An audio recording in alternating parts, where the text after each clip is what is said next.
Hello artists and welcome to Mr. Melvin Makes.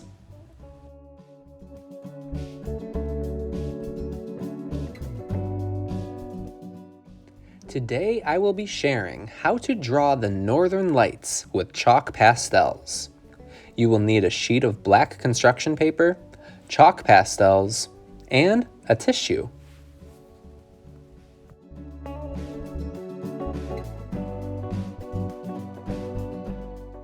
Begin by drawing a few wavy lines across your black sheet of construction paper with the chalk pastels.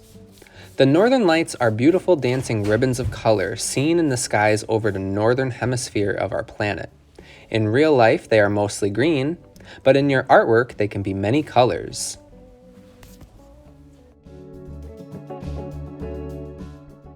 Next, take a tissue and smear the colorful lines up towards the top of the page.